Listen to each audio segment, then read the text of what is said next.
Mafia don से राजनेता बने 63 साल के मुख्तार अंसारी की उत्तर प्रदेश के बांदा जेल में 28 मार्च को मौत हो गई। माफिया मुख्तार अंसारी को जेल में देर रात हार्ट अटैक आया था, जिसके बाद वो बेहोश हो गया था। बेहोशी के बाद उसे इलाज के लिए मेडिकल कॉलेज ले जाया गया, लेकिन उसकी जान नहीं बच सकी। मीडिया रिपोर्ट्स के मुताबिक मुख्तार अंसारी की मौत के बाद उसका पोस्टमार्टम हुआ। बताया जा रहा है कि मुख्तार की मौत की मजिस्ट्रेट जांच के आदेश दे दिए गए। मुख्तार की मौत की जांच 3 सदस्यीय टीम करेगी। कभी यूपी में गैंगस्टर मुख्तार अंसारी का सिक्का चलता था। मुख्तार के खिलाफ 65 केस दर्ज हैं।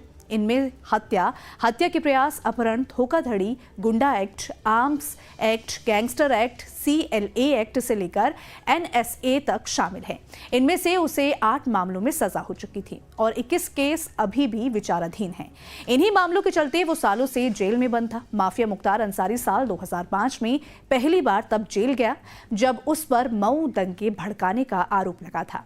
ठीक उसके बाद 1 महीने बाद 29 नवंबर 2005 को एक बड़ी घटना को अंजाम दिया गया।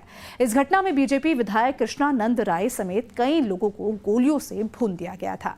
इस हत्याकांड का आरोप मुख्तार और उसके भाई अफजाल अंसारी पर लगा था। बस इन दोनों घटनाओं के बाद से मुख्तार कभी जेल से बाहर नहीं आ सका, यहां तक कि वो 5 बार विधायक भी रहा। मीडिया रिपोर्ट्स के मुताबिक मुख्तार जेल में ही जनता दरबार लगाकर अपनी सरकार चलाता रहा। अब आपको यहां बता दें कि बीजेपी विधायक कृष्णानंद राय की हत्या ब्रजेश सिंह कनेक्शन और बदला लेने के लिए मुख्तार अंसारी का फुल प्रूफ प्लान क्या था। बात साल 2005 की है, जब यूपी में 2 बड़े वारदात हुई थी जिनमें मुख्तार अंसारी का नाम सामने आया और इन घटनाओं ने हर किसी को हिलाकर रख दिया। माफिया मुख्तार पर पहला मामला मऊ दंगे से जुड़ा है। मऊ में रामलीला मैदान में भरत मिलाप के दौरान दंगे भड़क गए थे। मऊ दंगे के बाद वो पूरे देश में सुर्खियों में आ गया। मऊ दंगे के वक्त मुख्तार का एक वीडियो सामने आया था जिसमें वो जिप्सी में अपने हथियारबंद गुर्गों के साथ दंगा प्रभावित इलाकों में घूमते दिखाई दिया। मुख्तार की AK-47 के साथ खुली जीप में फोटो भी वायरल हुई थी। इस वीडियो और फोटो के वायरल होने के बाद मामला गर्मा गया था। मामले की तूल पकड़ने के बाद मुख्तार ने कहा था कि वो लोगों को समझा रहा था। इसी मामले में मुख्तार जेल की सलाखों के पीछे पहुंचा था। इसके बाद कभी बाहर नहीं निकला। जेल जाने के बाद वो सिर्फ 2 बार ही पैरोल लेकर मुख्तार बाहर आया था। दूसरा मामला कृष्णानंद राय की हत्या का है, जिसका बीज साल 2004 में ही बो दिया गया था। कैंट में कटाई पुल के पास साल 2004 में गैंगस्टर मुख्तार अंसारी और कृष्णानंद राय के बीच आमने सामने गोलियां चली थी। दोनों अपने अपने काफिले के साथ जा रहे थे। कटाई पुल पर जैसे ही दोनों का काफिला एक दूसरे के पास पहुंचा, तभी मुख्तार के एक शूटर ने कृष्णानंद राय को काफिले की गाड़ियों में देख लिया था।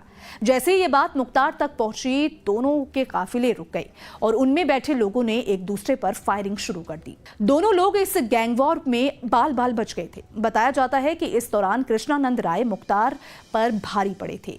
इस घटना के वक्त मुख्तार अंसारी और कृष्णानंद राय दोनों विधायक थे। इस बात की चर्चा हर तरफ थी कि माफिया मुख्तार अंसारी जल्दी ही कृष्णानंद से इस हमले का बदला लेगा, जिसकी आशंका कृष्णानंद राय ने भी जताई थी। इसके बाद हुआ भी यही।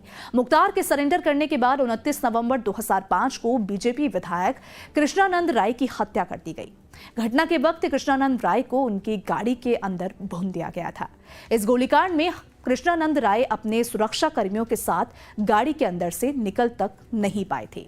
मीडिया रिपोर्ट्स के मुताबिक इस हत्याकांड को अंजाम देने के लिए शार्प शूटर मुन्ना बजरंगी और अतीकुर रहमान उर्फ बाबू ने अपने साथियों के साथ 400 से ज्यादा राउंड फायरिंग की थी।